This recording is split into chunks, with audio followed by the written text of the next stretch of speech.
So it's weird. It is true. It is true that weight cycling can mess up your metabolism. Not so fast. Hi, I'm Wendy Zuckerman, and this is Science Versus.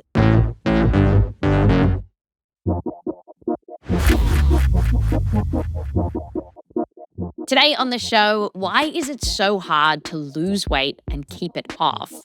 Plus, what happens to your body when you lose a bunch of weight and put it back on, and lose a bunch of weight and put it back on? Because the internet is saying that this cycle, which is very common, is actually really, really bad for your health. But is it true? And just quickly, before we get started, I do want to say that if this is a sensitive topic for you, please take care while you're listening to the show, and we're going to put some resources in our show notes. Okay, to get into the science here, we have senior producer Rose Rimler. Hello, Rose. Hi, Wendy. Where do we begin? The first thing I want to do is I want to introduce you to someone I recently talked about this quite a bit with. Mm-hmm. His name is John Rossi. He's a musician. He's actually a drummer. I called him up because he is someone who has struggled a lot with his weight. I have been weight cycling most of my adult life, and it's not fun. Weight cycling. So this is the term for when folks lose a bunch of weight, put it back on, lose a bunch of weight, put it back on, right? This is the new internet term that I guess in the 90s we were calling yo-yo dieting? Yeah, I think so. I think weight cycling is like a little bit more, sounds a little more scientific or something. Mm-hmm. And so John's story is that he initially lost a lot of weight in his 20s. That was like the first time he ever lost weight. He lost quite a bit of weight, and his appearance really changed. People, he said, were complimenting him a lot. He was getting a lot of positive attention, and it changed a lot of things for him. He said it changed the way that he dressed. So he said that before this happened, he was wearing like dark t-shirts and baggy jeans. And now I was wearing the most like funky pink cool stuff and skinny jeans and I was in it to win it. What was your wackiest outfit from that time? I had I had a pink t-shirt that I like to wear with a pink like flannel overshirt, like a button down over it, unbuttoned, with matching pink sunglasses. Oh, that sounds pretty rad. It was so bright and it was so good, and I miss it. Mm-hmm. He eventually gained back a lot of the weight that he had lost, and so he put his pink outfit in the basement. So that was the first time, but he's since then gone through a bunch of these cycles, losing weight, gaining back weight, losing weight, gaining back weight. And he's not alone. Studies find that up to half of adults in the U.S. have gone through at least one weight cycle. Half of all adults in the U.S. have experienced this. Yeah, it's very common, and it's also very common for it to happen repeatedly. So another survey found that of people who do weight cycle, they go through on average 8 cycles by the time they're middle-aged. And, you know, he's right on track for that average. I am currently on my 9th time trying to lose weight. Wow. And how Counting that first one. How many pounds do you think that is over the course of your life? I mean, if I had lost all of this together, I'd be in the negatives. Yeah, you've like lost your entire self. Yeah. Like I have lost multiple people, over this time period. In fact, he says he's lost and put on hundreds of pounds over the last couple of decades. Mm-hmm. Yeah. And, John has worked so hard so many times that when this happens, it just feels awful for him. Terrible. Like truly, like I was failing myself. And I had succeeded at something and then failed at it, which I think is probably worse than just never succeeding at something. And it's really hard. It is. I would take every other challenge in my life and double them if I could get rid of this one. Yeah, and I heard similar things from other people who I spoke to for this episode. Listeners called in and just seemed like there was a really common theme of frustration, sadness, and then also a lot of self-blame. I've done it again. I just couldn't help myself, or I wasn't paying attention, or I wasn't doing what I was supposed to be doing. I don't know how to get out of this cycle. When I was with a bunch of friends and had to climb on a scale in front of a bunch of people to be weighed to see if I could ride a ride at a carnival, and my weight was right back up to where it had been, over where it had been before I started Weight Watchers, 3 years before, I was devastated and went into a depression spiral that lasted for years. Ugh. So people really want to know more about why this happens to them. And in this episode, we are going to get into that. Yeah. But we're going to get into more because beyond sucking, which it clearly does, Yeah. now there's a lot of internet claims that say that this is actually bad for your health. Cue the influencers, Rose. Yo-yo dieting is so bad for us. Not enough people are talking about how damaging repeated weight loss and regain can be. It wreaks havoc on our body's internal processes and the infrastructure that keeps us alive. Yo-yo dieting is killing you. And specifically what people talk about is that you're like ruining your metabolism. Right. That you're going to end up with a higher body fat percentage and less muscle than you would have otherwise. And that you're going to be sick. You're going to get diseases like type 2 diabetes, heart disease, that kind of thing. And you would have been better off if you just never tried at all. Kind of is the implication. Yeah, some people say that. So we're going to get into all of that. We're going to do that for John, too. John is a very science-y person, but he says this is kind of hard for him to dig into. This one's too close to home. I've read so many things. I've heard so many things. I just want to hear from people that I trust, like a true scientific look at all of this, because I can't. I can't at this point. I really felt like, Rose! You got your cape? You're a voice we trust. Oh, I have my cape. It's my cape, actually. Yeah. I'm just in costume. I'll be the voice. Yes. The science on weight cycling and is it really killing you? Coming up after the break.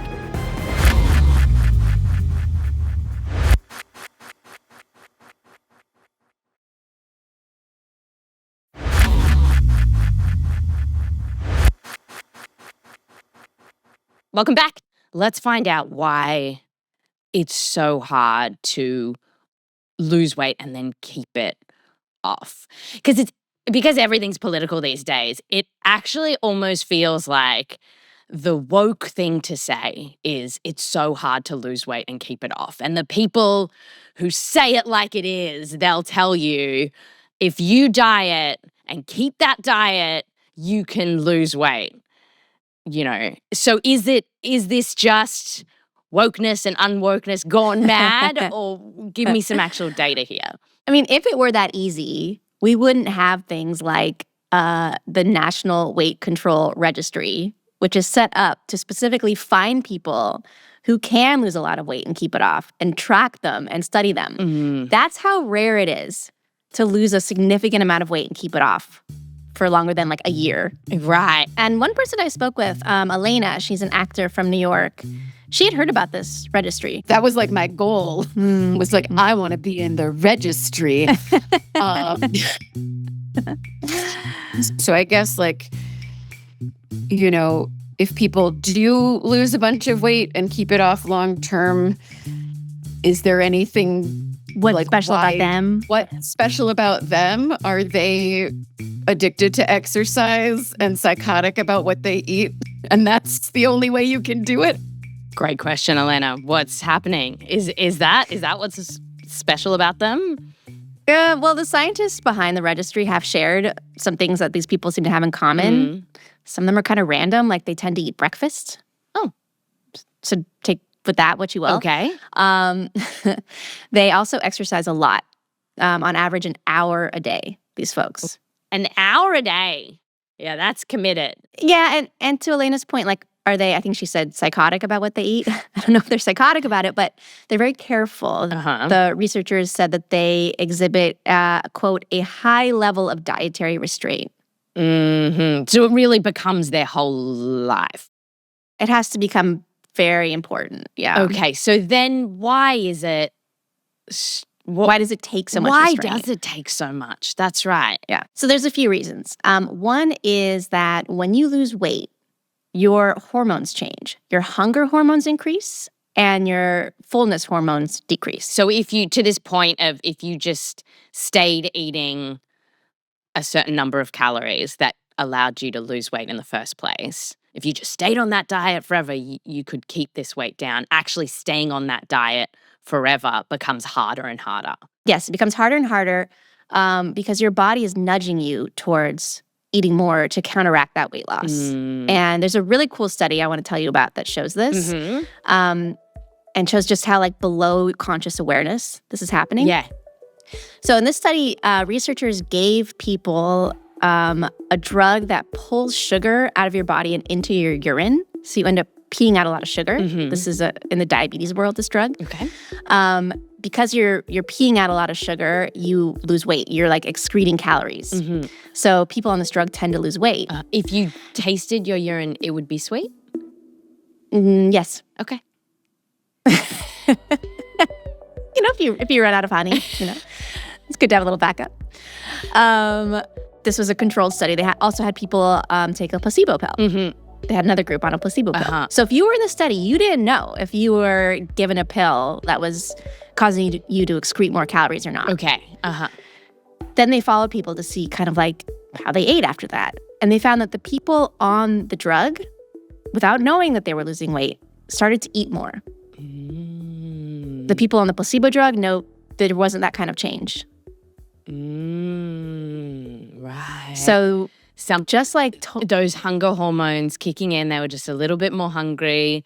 Just a little bit, yeah, but it adds up. So this is one reason why it's so hard. Your body wants to conserve calories, which for most of human history, we were hunting for food. Food was hard to get, and that's how humans evolved, and now it's very different. So it does make perfect sense that there are these things beyond our control in our body that are pushing us towards weight gain rather than weight loss. And I think this is why it's so confusing and frustrating for people, because they're still eating below what they want to eat. They're still like restricting their dietary intake. I heard someone give a talk where they said keeping off weight is like holding a rubber band really tight. So you have to keep holding it. And it's very hard to do that. Eventually you relax a little bit. And another thing that people bring up is about metabolism. This idea that your metabolism changes from weight loss. And that's another factor. That's right, because the people who say that weight cycling is dangerous, one of their arguments was that it actually breaks your metabolism in the end, right? Right. Therefore making it even more difficult to lose weight. Yeah, so let's dive into metabolism. Yeah. I talked about this with Faidon Magkos. He's a professor in the nutrition and exercise department at the University of Copenhagen. And the first thing he told me was that, yes, your metabolism will get slower when you lose weight. When people lose weight, they burn fewer calories, and this happens both at rest and during exercise. And that is completely normal because a smaller body actually needs fewer calories to sustain its function. So it is true. It is true. As you get smaller, your metabolism does slow down. Yes. So basically what our metabolism is mostly doing is running a complicated machine. The size of that machine matters. If you're a bigger machine, you need more energy, you need more calories. If you're a smaller machine, fewer calories, less energy. And so as people lose weight, they have a smaller machine to run and they need fewer calories. And that in itself could be challenging to sort of dial down your calories more and more. All right. So then can we take it one step further? Because the internet always does. Yeah. If you then weight cycle, does over time that process break that machine of ours and ultimately break your metabolism in some way? So the people who talk about this, they often talk about this one particular study. Let's talk about the Biggest Loser study. The Biggest Loser study? It's the Biggest Loser study. The Biggest Loser. Remember that, Wendy? The reality show? Yep, the reality weight loss competition. Yes, of course I remember it. Yelling, lots of yelling at people. Lots of yelling. Dan, no! I can't. Yes, you can! Get back to work. Come on! Dina, come back, Dina. You're acting pathetic. It was really intense. It had people do hours of exercise a day, like 2 or 3 hours a day, while they were cutting calories as well, significantly.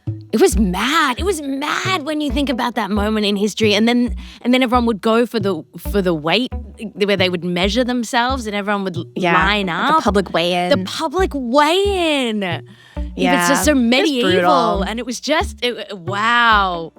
Okay, we were doing that. Why Brutal are we show. talking about it on Science Versus? Because one good thing, interesting thing came out of that show. Science. We have some science from that show. Because one season, scientists actually followed contestants before and after they were on the show, measuring their resting metabolic rate. So they did that before they started the show, before they lost weight, and then after the show when they had lost weight. And they lost a lot of weight. On average, this group of people, it was like 16 people. They lost about a third of their body weight on average. Wow. And so did their metabolism slow down as expected? So it slowed down, of course, because they're smaller. Machines were smaller. But then the question is when they put the weight back on, did they? What happened next? They did. So over the course of 6 years, they most people put some of the weight back on or all of it back on, and the scientists circled back. They got back to them after these 6 years, and they measured their resting metabolism again. And so you would expect if the weight had come back, then the metabolism would bump up as well, right? That's right. So what happened? They didn't find that. These folks, their metabolism on average was still suppressed years later. By how much? Well, here's Faidon. So their resting metabolic rate was lower than predicted by about 500 calories per day. What is that in food? It's a Big Mac. Okay. Wow, a Big Mac a day. That's how much their metabolism had dropped on average. Right, meaning like next to someone who hadn't had this experience but was sort of the same size. Yeah. That other person could eat a whole extra meal, essentially. Yeah. Per day than they could to stay the same weight. So it's real. It is true. It is true that weight cycling can mess up your metabolism. Not so fast. Okay. This is a weird study. It's small. What people did is quite extreme. We have other studies that are a little bit more in keeping with the reality of what happens to most people.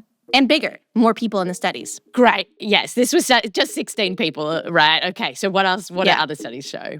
Some studies do also find some effects, some like suppression of the metabolism. It's not just the Biggest Loser. Okay, right. But the Biggest Loser found the biggest, most extreme results. Most of the studies find something much smaller.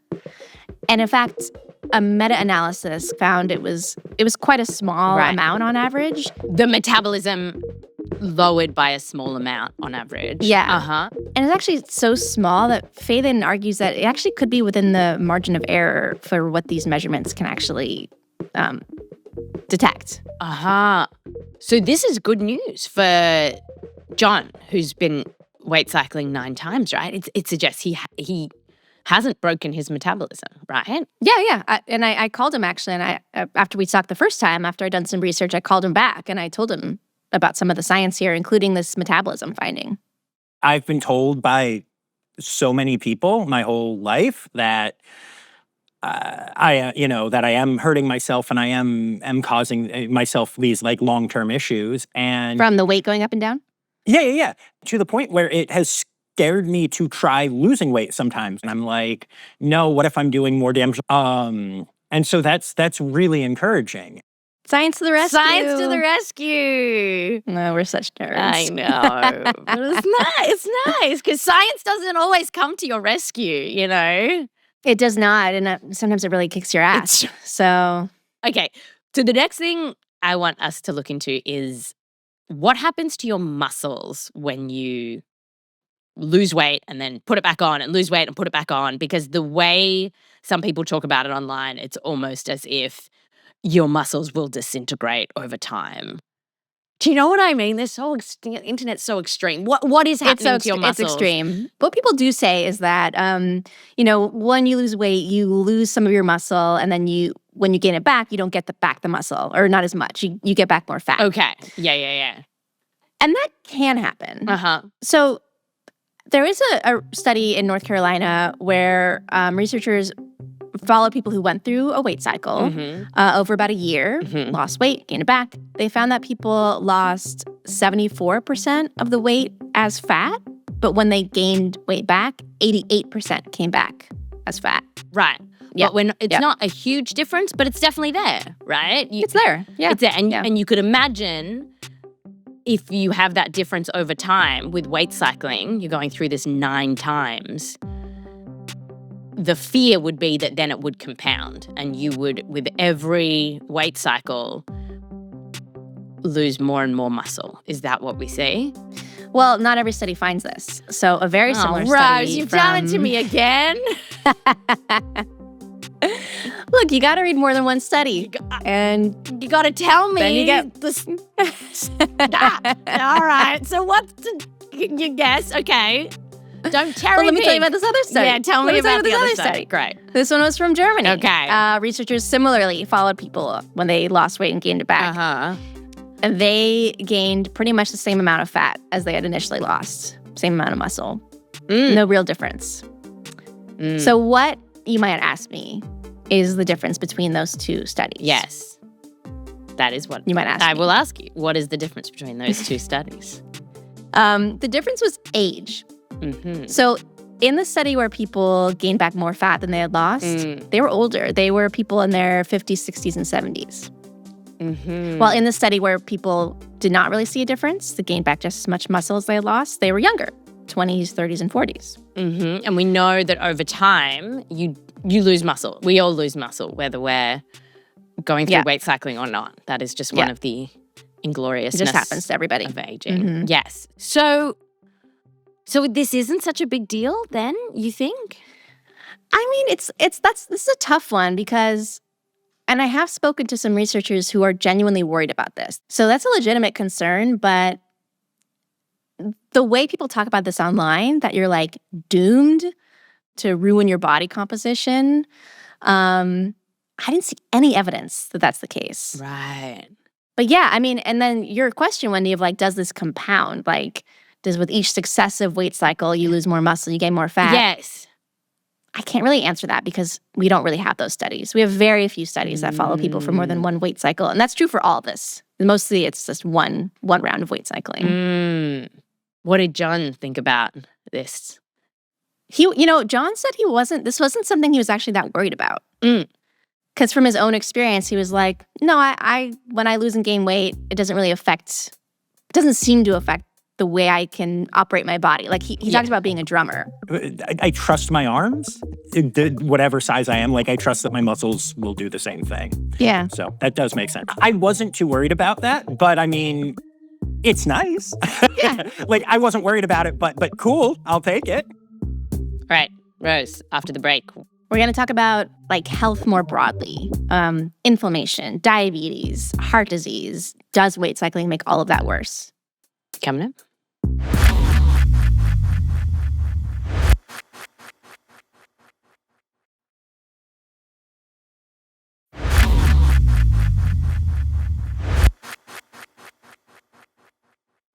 Welcome back. Today on the show, we're talking about weight cycling or yo-yo dieting. What happens to your body when you lose a bunch of weight and put it back on, lose a bunch of weight and put it back on. The internet says that this can, over time, make you sicker and sicker. And we're looking into that claim. And one idea that I really want to probe is around inflammation, and that this weight cycling can ultimately increase the amount of inflammation in your body. Tell me the science, Rose. This comes from what we know about fat tissue on our bodies. So, you and I, Wendy, and maybe our audience probably assumes that the fat on our bodies is inert. It's just like squishy stuff that's there to act as padding or maybe, provide a little extra energy if we need it. Mm-hmm.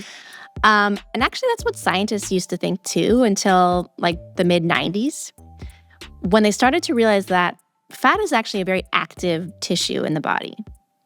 And one of the ways it's active is that it's actually full of immune cells. I spoke about this with Alyssa Hasty. She is currently a professor at the University of Texas Southwestern Medical Center. Every single immune cell that's known to immunologists exists in our fat. This is especially true for the fat that collects around our organs, visceral fat, which you're probably familiar with. The more dangerous fat, that's the fat scientists are worried about. Yeah, when fat collects around your organs, that's bad. And one reason is because that's not really a place where we're meant to store fat. It's like not set up. The body isn't really set up to support the fat there. And so there isn't really like good blood supply for those cells, those fat cells in that area. And so they get like stressed out. They don't get enough oxygen and they like malfunction and they even die. So then there are these white blood cells called macrophages that have to go in and clean up the debris from those dead and dying cells. But then they can get overwhelmed. So here's Alyssa. And so they send out signals that say, hey, other immune cells, other macrophages, come help us out here. We've got to take care of this debris, this dead cell. So then you get basically more and more inflammatory cells, right? More and more macrophages then calling out more and more immune cells to come and help. And you just get this kind of vicious cycle. But then the question for us today is, does that get worse if you lose weight and put it back? Right. And so that's what Alyssa wanted to test. So she set up this mouse model where she had the mice gain weight by feeding them a high-fat diet for 9 weeks. Then she switched them to a low-fat diet. Is that like putting the mice on a crash diet? Yeah, it definitely is. And then she yelled at them, like in The Biggest Loser. Yeah, and she made them go round and round and round in their little hamster wheel for hours and hours. Run. And televised it. Yeah. So then to have them go through like a whole cycle, she had the mice, she put them back on a high-fat diet for another 9 weeks. They gained weight again. Checked on their immune cells. And what she found, especially regarding this type of immune cell called the T cell, was surprising. The T cells were elevated even further in the weight cycled compared to the obese only, despite the fact that they were the exact same weight and had the exact same visceral fat mass and total body adiposity. So these were even more like agitated. The mice were worse off in terms of what their T cells were doing than the control mice who had never weight cycled but had been obese basically the whole time. The immune cells didn't like it. They're going back, the cycling. And so this is how Alyssa puts it. The body remembers. The immune system remembers our body weight and gains and losses in that. The body remembers. What's going on there? We don't totally understand all this, but it seems like something about this, like the stress of the weight loss, the weight gain, the weight loss, is like turning on the immune system in a way that's hard to turn off. And that could be leading to some kind of chronic inflammation, which we know is bad for us in all kinds of ways. We said science isn't always your friend. No. Do we know why this is happening? And obviously this was just a study in mice. You're going to now give me another study where they found something totally different? Well, I mean... Wait, are you really going to give me another study that found something different? Rose! Yes and no. You're such a science tease. So after looking at this study in mice, I wanted to look at studies in people. Thank you. And I did find, along these same lines, I did find studies that compare people who have weight cycled versus people who have not weight cycled, but they both started out at kind of the same weight. Yes. Were similar in other ways. And what those studies often find is that the weight cyclers have worse health outcomes than those who haven't weight cycled. In what way? These studies have found a higher risk of heart failure and higher risk of death, actually. A couple studies. Wow. So I don't want to leave things there, though. And the reason is, those studies are not bad studies, but they can't answer some basic questions here. So, they're just observing what happens between one group and another. They can't say, weight cycling caused people to die or to get heart failure. Got it. We need a different kind of study for that. A randomized Sometimes we don't have control trial. Anything else? Yes. Yeah, but in this case we do. Okay. We have some randomized control trials that can help us. Tell me about it. So I talked about this with Jamie Hartmann-Boyce. She is an associate professor of health policy and management at the University of Massachusetts Amherst. And she wrote a review paper looking at studies where people lost and then regained weight after going through what are called supervised weight loss programs. Eating a bit less, you're at a calorie deficit, and you're exercising more. So we're not looking at people who are like on a juice cleanse for 6 weeks. Yeah. We're looking at people who are like eating more vegetables and moving their bodies more. So Jamie's question was, how does the health of these people who have lost weight in this healthy way, gained much of it back, how does it compare to people who have never lost weight, who are the control groups? Yeah, great. And one of the things we found is that even if you regained the weight back, right? So even if you started a certain weight, you did your diet and exercise program, you stopped it, you went back to your starting weight, compared to someone who had stayed at a stable weight the whole time and not done that program, you were still less likely to get type 2 diabetes. And it wasn't just diabetes. It was also lower cholesterol and lower blood pressure. Why was weight cycling healthy in this case? It seems like it could come down to how people lost the weight. Making healthy changes, getting a little more exercise, eating more vegetables. Even if people aren't able to keep up those new habits forever, the period of time where they were doing those healthy habits, which resulted in weight loss, that's what was good for them. But these other studies, we don't know how or why they lost the weight. And then with the mice, it was like a crash diet. Right. This was like healthy changes resulting in weight loss. So is it even about the weight loss at all? Or it's just that for a portion of the study, these people were eating lots of vegetables, moving their bodies, and that's what was good for them, whether or not they lost weight or not? That's one, I think that's a fair interpretation. I mean, there's a lot of nuance here, but it does make sense if you think about, if you know the broader literature about weight and health. So there's a study I love. It's a big survey, like 12,000 people were in it. They asked about healthy habits. So like, how much fruit and veg do you eat? Do you exercise regularly? Smoking, drinking? And these were people of all kinds of weights. Yes, all kinds of weights. And they tracked them over time, and what they were measuring was all-cause mortality. So, like, that's the big one. Like, are you more likely to die? They found that the thing that mattered the most for, death was not your weight, but the healthy habits that you did. So if you were someone who your BMI technically puts you as obese, but you have all these healthy habits, you were just as likely to not die as a person whose BMI was normal and did those healthy habits. What these studies are suggesting is if you're doing healthy things, that's the key. Yes, and you have a lot more control over that than you have of your body size. So it makes more sense to focus on that. And that's what Jamie said as well. So I think the data is very clear that if like what we're trying to do is improve our health and well-being, right? Then, if we eat healthier, we exercise more, regardless of what happens to our weight, and one of those things that can happen is that we lose weight and regain it, we are doing something good for ourselves, okay? And for the people who love us, who want us to stick around for longer. So when I told John that it's the healthy behaviors more than the weight that really matters, this is what he said. Wow, that's really cool. That's great.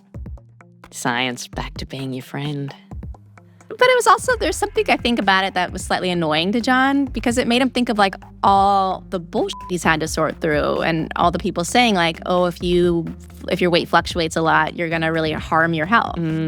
Those beliefs have been so common and so repeated over and over and over again that it shows me that, people don't know what they're talking about with this stuff all the time. And it's another nice reminder to not let other people shape me in a literal sense in this case, and that I should worry more about what I think and what the science says than what people tell you.